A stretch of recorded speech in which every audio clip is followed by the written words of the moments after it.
28절의 말씀 맨 끝에 보니까 다 쫓아내지 아니하였더라. 오늘 말씀의 제목입니다. 다 쫓아내지 아니하였더라. 사사기 이 말씀은요, 이스라엘 백성들이 이제 가나안 땅을 정복한 후에 이제 가나안 땅에 정착하는 그런 내용을 기록하고 있죠. 사사 시대는 지금으로부터 한 3200년 전, 그래서 한 BC 한 1930년부터 1390년부터 한 1050년까지 약 한 350년의 기간을 사사 시대라고 이야기합니다. 이 사사 시대의 특징은 암흑 시대, 정말 영적인 타락이 너무 심했던 시대라고 말씀드린 적이 있죠. 오늘 성경을 읽어보니까 계속 반복되어지는 말씀이 있어요. 그 말씀 뭐냐면 19절에 보시면 그들을 쫓아내지 못하였다. 21절 중반에도 또 27절에도 28절, 29절 쭉 해서 33절까지 계속 나오는 말이 뭐냐면 그들을 쫓아내지 못했다라는 이야기가 계속 기록되고 있죠. 이스라엘이 이제 가나안 땅에 입성해서 12지파로 땅을 분배했습니다. 그리고 아직도 남아있는 가나안 민족들과는 전쟁을 하게 되죠. 거의 다 이제 정착하지만 아직도 쫓아내지 못한 그런 민족들도 있었다라는 것입니다. 사사기 1장의 내용을 둘로 정리해보면 1절부터 26절까지는요 유다 지파 그리고 요셉 지파, 이 두 지파가 땅을 점령하고 또 그들을 쫓아내고 또 쫓아내지 못한 그런 이야기를 기록하고요, 27절부터 36절까지는 나머지 지파 사람들이 땅을 점령하지만 또 다 쫓아내지는 못했다라는 이야기를 기록하고 있습니다. 이런 질문이 들어요. 왜 분명히 하나님이 그 땅을 점령하라 너에게 주었다, 네가 밟는 땅이 너희 땅이 되리라 라고 분명히 말씀하셨음에도 불구하고 왜 이 민족들을 다 쫓아내지 못했을까? 오늘 성경은 계속 그들을 쫓아내지 못했다라는 걸 계속 이야기하고 있거든요. 19절 보시면 여호와께서 유다와 함께 계셨으므로 산지 주민들은 쫓아냈지만 골짜기 주민들은 철병거가 있으므로 그들을 쫓아내지 못했다 그랬습니다. 이상하지 않으세요? 하나님이 함께 하시면 철병거든 로켓든 무슨 상관이 있겠어요? 다 쫓아낼 수 있을 터인데, 그런데 왜 오늘 본문에 보면 쫓아낸 부분도 있고 쫓아내지 못한 부분도 있느냐 하는 것입니다. 정말로 그들이 철병거가 너무 강해서 쫓아낼 수가 없었던 걸까요? 너무 강력해서, 그 민족이 너무 강력해서 하나님이 거기까지는 손이 못 미치신 걸까요? 그렇진 않을 것 같아요. 그렇죠? 그런데 왜 그랬냐 이거죠. 22절에도 보시면 요셉 지파와에게도 하나님이 함께 계셨다 그랬습니다. 24절에 보니까 요셉 지파에서 정탐꾼을 보냈어요. 그랬더니 한 성읍에서 한 사람이 나오는데 보니까 이 입구를 좀 말해달라, 비밀 통로를 말하겠죠. 그 성을 들어갈 수 있는 그 통로를 좀 알려달라고 부탁을 합니다. 그러면 나중에 너 선대해 줄게. 결국에는 그 비밀 통로를 알게 되고, 그리고 전쟁이 이기게 되고, 그리고 그 한 사람의 가족들을 살려줍니다. 성경을 보니까 이해가 안 되는 거예요. 왜냐하면 하나님이 전능하신 하나님이시고 능력이 있고요, 지금까지 수많은 전쟁에서 어떠한 불리한 상황에서도 또 상대가 얼마나 강하다 할지라도 하나님은 능히 이기셨거든요. 하나님을 막을 수 있는 그 어떤 민족이 없는데, 그런데 왜 이 민족들을 남겨두셨을까 하는 것입니다. 왜 쫓아내지 못했을까? 뭔가 좀 석연치 않은 부분이 있었어요. 최소한 이렇게 하나님께서는요, 아슬아슬하게 해서라도 한 사람이 성에서 나오고 비밀 통로가 어디냐 해서 이기게 하시잖아요. 하나님은 완벽하게 막 확 무너뜨리는 그런 일만 아닌 것이 아니라 뭐 아슬아슬하게 이길 수 있게도 하실 텐데, 그러면 최소한 우리가 생각할 때는 아슬아슬하게 이겨서 다 쫓아냈더라, 이 정도면 이해할 수 있겠는데, 그런데 쫓아내지 못했더라가 계속 나오고 있다는 것입니다. 27절에도 보시면 므낫세 지파도 쫓아내지 못했다. 29절에 보시면 에브라임 지파도 다 쫓아내지는 못했다. 30절에도 스불론 지파가 쫓아내지 못했다. 31절에는 아셀 지파, 33절에는 납달리 지파, 34절에는 단 지파, 더 위에 21절에는 베냐민 지파도 다 그들을 쫓아내지 못했다라고 말하고 있거든요. 하나님이 일하시면 여리고성 같은 성도 한 방에 끝내버리시는 분이신데, 그러니 이 사사기 1장에서 나오는 이 분위기가 조금 우리가 생각하는 것처럼 흘러가지 않고 있는 것처럼 보인다는 것이죠. 17절에 보면요, 유다가 스밧에 거주하는 가나안 족속을 진멸했다라고 말하고 있습니다. 어느 곳에서는 진멸시킬 수 있고 어느 데서는 다 못하고, 하나님이 힘이 있다가 없다가 이런 분은 아닌데 왜 이런 일이 일어났을까 하는 것입니다. 곰곰이 생각하다가 쫓아내지 못했다라는 말과 함께 또 반복되어서 나오는 단어가 있더라고요. 그것이 뭐냐면 노역을 시켰다라는 단어가 계속 나오지요. 28절에 보면 그 남은 쫓아내지 못한 그 가나안 족속에게 노역을 시켰다. 30절에도 보시면 가나안 족속이 그들 이스라엘 백성 중에 거주하면서 노역을 하였더라. 33절에도 노역을 하였더라. 35절에도 노역을 하였더라. 쫓아내지 못한 가나안 민족들, 그 민족들이 남아서 노역을 하게 되었다라는 것이죠. 저는 이런 생각을 처음에 했었어요. 뭐냐면, 쫓아내지 못한 것은 정말 좀 이상한 것처럼 느껴지는데, 결과로 보면 이 남아있는 민족들이 나중에 노역하게 되니까, 그러니까 하나님이 이런 것까지 다 생각하셔서 이렇게 일하셨나 보다 라고 잠시 생각을 했었습니다. 다 끝나지, 전쟁에서 완벽하게 이긴 건 아니지만 그래도 하나님이 일하시니까 나머지는 좋게 되는구나. 아마도 이스라엘 백성들이 그 땅에 정착해서 이제 농사를 지어야 될 거 아니겠어요. 그런데 뭐 광야에만 있던 백성들이 농사 짓는 법을 어떻게 알겠어요.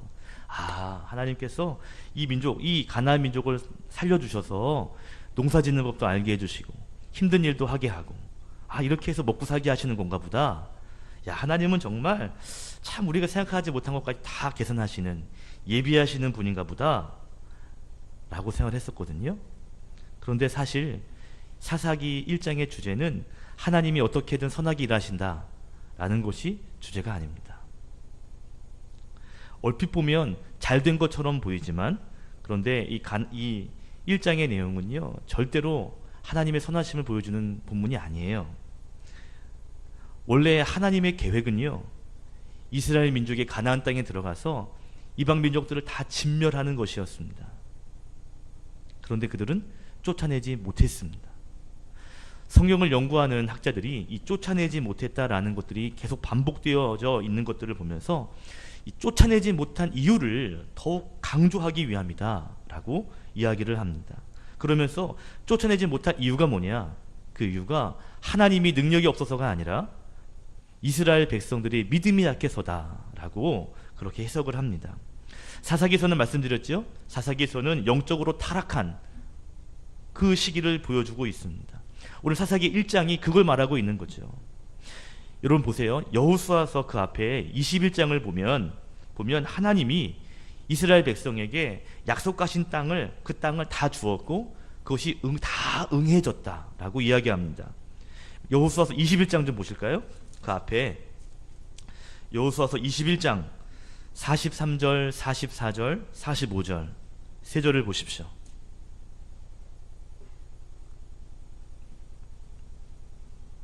하나님이 약속을 분명히 지키셨다라고 말하거든요.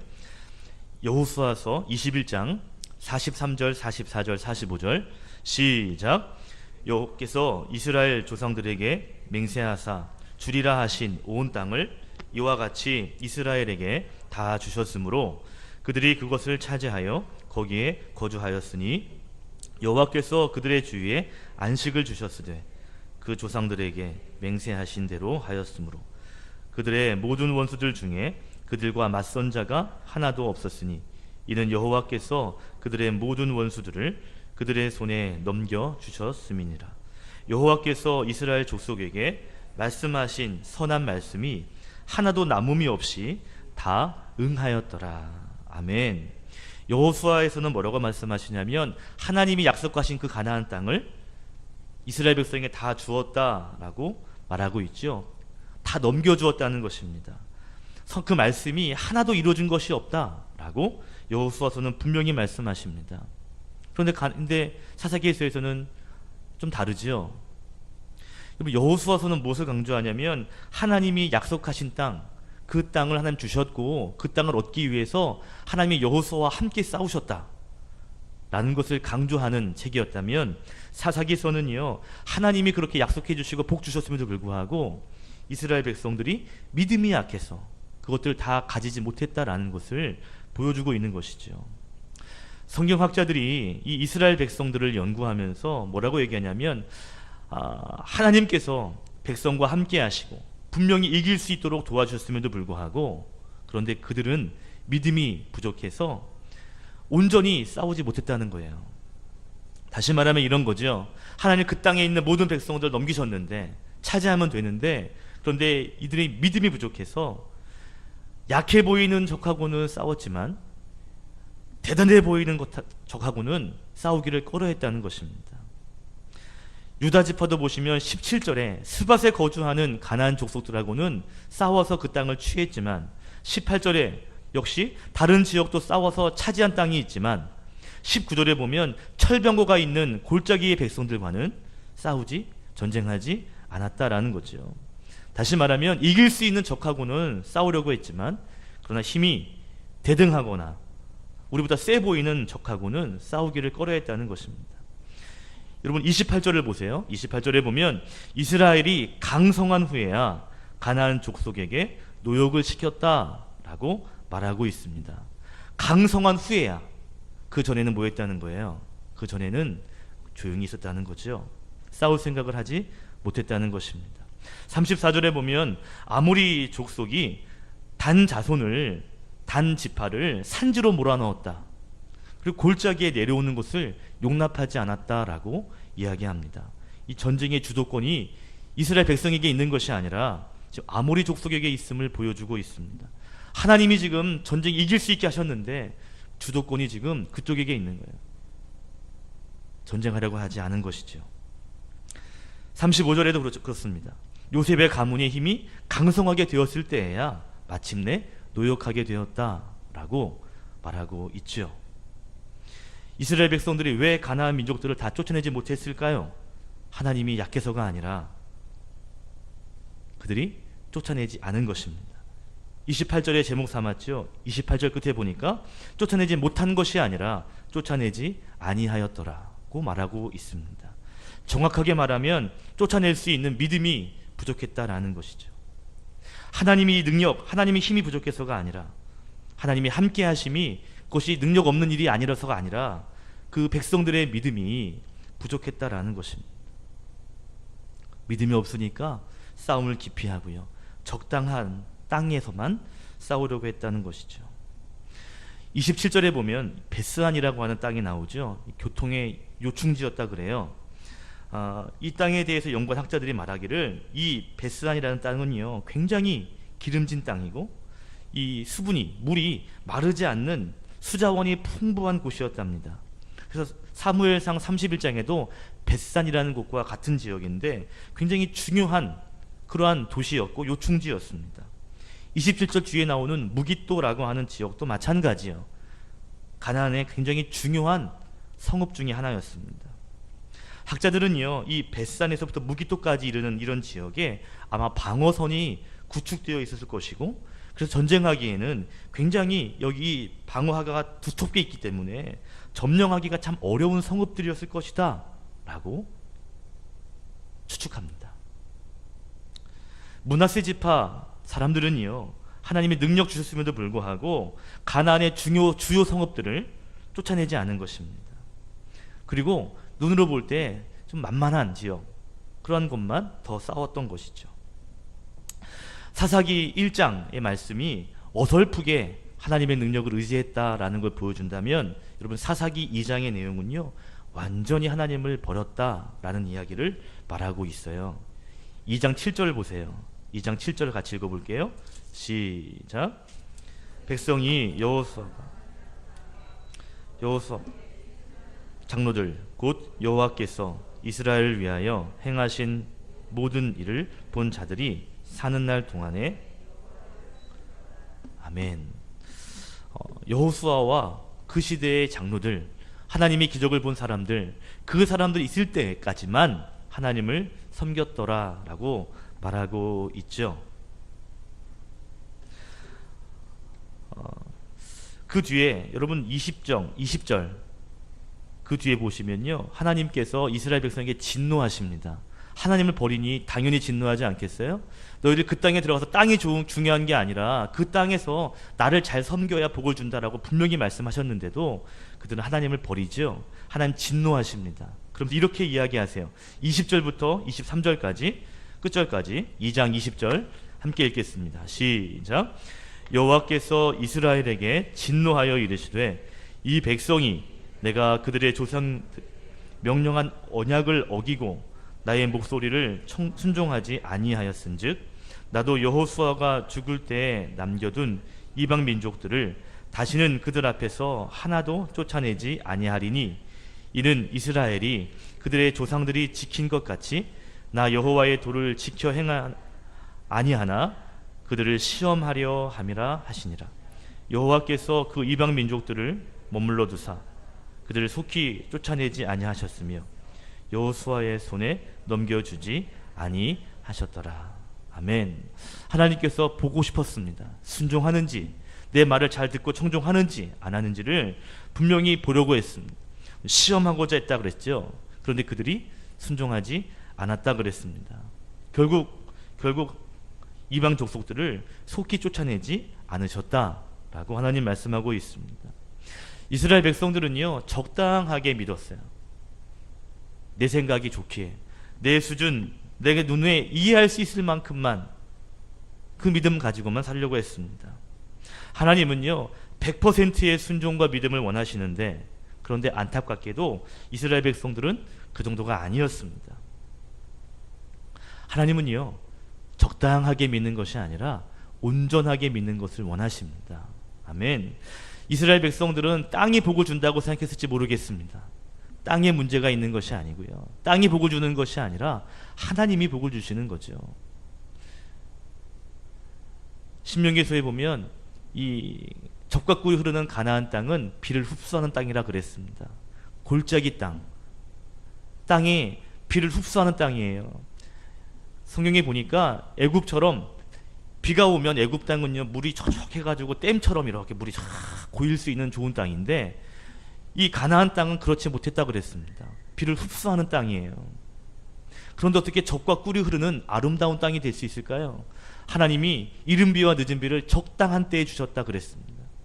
땅이 좋아서가 아니라 하나님이 적당하게 하시니까, 하나님이 그때마다 적절하게 비와 공기와 햇빛을 주시니까 젖과 꿀이 흐르는 아름다운 땅이 될 수가 있었거든요. 이스라엘 백성들은요 하나님보다는 땅, 그리고 눈에 보이는 환경을 더 의지하려는 마음들이 있었습니다. 하나님은요 우리가 하나님을 온전하게 믿기를 원하십니다. 요즘에 적당하게 믿는 것이 그렇게 나빠 보이지 않는 시대인 것 같습니다. 어떤 사람은 적당하게 믿는 것이 지혜로운 신앙생활이라고 그렇게 말하는 사람들도 있답니다. 그런데 그렇지 않습니다. 하나님은요 온전하게 믿기를 원하십니다.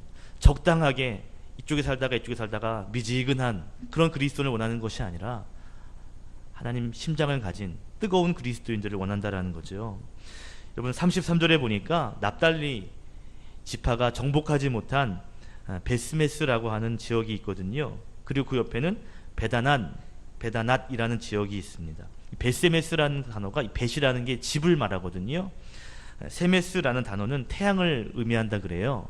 그러니까 베세메스는요 태양의 집이라는 그런 뜻입니다. 당시에 이 베세메스에는 태양을 섬기는 신전이 있었답니다. 아닷이라는 지역도 벳이 집이라는 것이거든요. 아낫이라는 신입니다. 풍요, 다산을 상징합니다. 역시 아낫의 집이란 뜻이죠. 아낫 신전이 거기에 있었던 그런 지역이었다는 거죠. 35절에 보면 헤레스라고 하는 지역도 나오는데, 이 헤레스도 태양이란 뜻입니다. 베세메스와 같은 그러한 뜻이죠. 태양. 그래서 아마도 이 헤데스라는 지역에서도 아마 태양신을 섬기는 일들이 많이 있었을 것이다 라고들 이야기합니다. 이스라엘의 여러 지파들이 안일한 믿음으로 나아갈 때요, 가나안 땅의 종교적 중심지 그들을 다 무너뜨리지 못했습니다. 결국 이러한 실패로 인해서 나중에 이 가나안의 이 타락한 종교들이 흡수되기 시작하는 것이죠. 이방의 신들이요 계속 흡수되는 것입니다. 다 진멸해야 되는데 진멸하지 못한 거예요. 그것이 결국에는 영적인 타락을 가져오게 되는 빌미를 제공하게 된 것이죠. 하나님께서 믿음을 주시고 다 진멸하라 했는데, 그렇게 또 믿음 주시고 하신다고 하셨는데도 불구하고 그들은 순종하지 못하고 믿음으로 반응하지 못한 겁니다. 결국 이 일 때문에 더 그들은 타락하게 된 것이죠. 2016년 수요예배 시간에 사사기서를 선택한 이유가 있다 그랬죠. 가장 암울한 시기에 하나님이 어떻게 일하시는지, 가장 암울한 시대였지만 하나님이 사용하시는 사사를 통해서 그 민족을 어떻게 구원하시는지, 이 하나님의 구원하심, 그 하나님의 일하심을 우리가 분명히 보기 위해서 제가 사사기서를 선택했다 그랬습니다. 하나님은요 놀라운 일을 행하시는 분입니다. 전능하신 분이에요. 능치 못함이 없습니다. 그런데 우리가 믿음 없이, 우리가 온전히 순종하지 못하고 나아가면 그 하나님의 일하심을 온전히 볼 수가 없는 것이죠. 저는 기대하는 마음이 있어요. 2016년 우리 사랑빛 교회에 하나님의 일하심, 그 하나님의 역사를 우리 모두가 볼 수 있기를 소원합니다. 뿐만 아니라 여러분의 가정에서도 삶에서도 하나님이 어떻게 일하시는지를 분명히 좀 볼 수 있었으면 좋겠어요. 그러기 위해서는요, 혹시 우리에게 있을 수 있는 그 안일한 믿음, 적당한 믿음, 이러한 것들을 떨쳐버려야 할 줄로 믿습니다. 하나님이 하신다고 하면 믿고 나아가는 것이죠. 하나님이 함께 하신다고 하면 능치 못함이 없는 줄 알고 더 담대하게 나아가야 할 줄로 믿습니다. 눈에 보이기에는 이건 될 것 같고 안 될 것 같고 되는 것만 할까? 이런 것이 하나님 원하시는 믿음이 아니다라는 거죠. 여러분, 우리가 하나님 일을 감당할 때 하나님은요 우리를 통해서 더 큰 일을 이루실 수 있는 줄로 믿습니다. 2016년 벌써 2월입니다. 이제 11개월 남았습니다.